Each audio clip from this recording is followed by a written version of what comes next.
Oh, hi. I'm Cindy. This is my stuff, and I had a request to teach you how to make Yorkshire pudding. So you start off with the giant measuring cup. Make sure you have a measuring cup with a pour spout, because otherwise you will be regretting this later. I will show that later, but not right now. Anyway, so you take your cup. You need 1 cup of flour, and this does not have to be like, like baking where you straighten it up and stuff. Just put it in there. Doesn't matter. 3 eggs. Calls for large eggs, but you know how they are in the store, so just 3 eggs. Doesn't matter as long as they're not teeny tiny. If they're teeny tiny, put 4, but I've always used 3. Ah, hold on my counter. Get in the bucket. All right, 3 eggs and a messy hand. There we go. And then, how I remember is 1 cup, but it's not really 1 cup. It's 1 cup of milk and I don't know, that much. So maybe like 1.25 cups, maybe. But you go by feel. So you have your sturdy whisk. And you whisk all this together. Just break up the eggs. Start out slow, otherwise you'll wind up with like crap all over the place. Nobody wants that. And gotta do this a lot because the flour gets stuck in there. But trust me, this works out. It does. Once you get it down, you can't go wrong. Oh, hello, egg. It's like, this is why you keep looking while you're stirring. Looking and stirring. And you stir like crazy. And it doesn't matter which way you stir. You can stir this way, you can stir this way. Doesn't matter.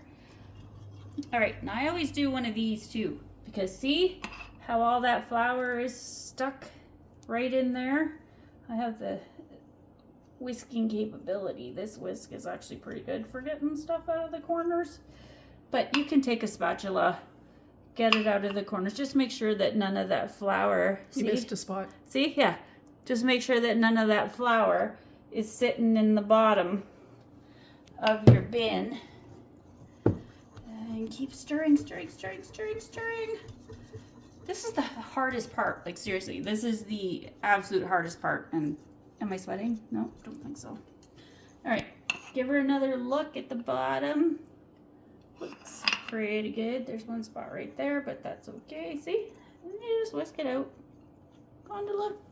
Okay, the texture you're looking for, and get most of the lumps out too. This is not like pancake batter. All right, the texture you're looking for. Oh, see? This is why you tap your whisk all the time.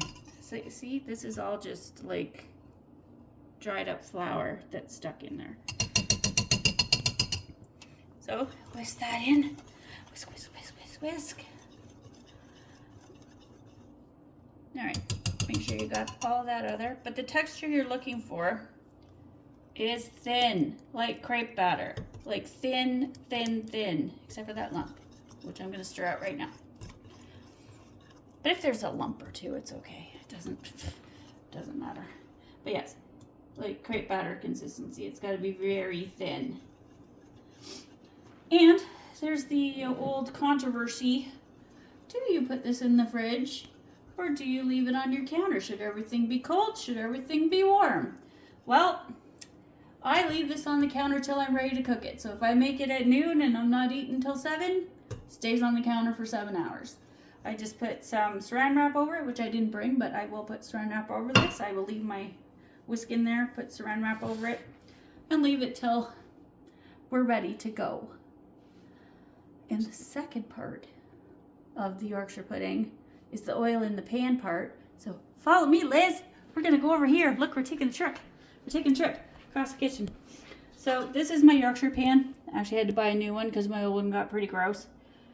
Yeah, you should have a dedicated Yorkshire pan because the oil burns on and it gets that nasty, you know, that nasty sticky brown stuff.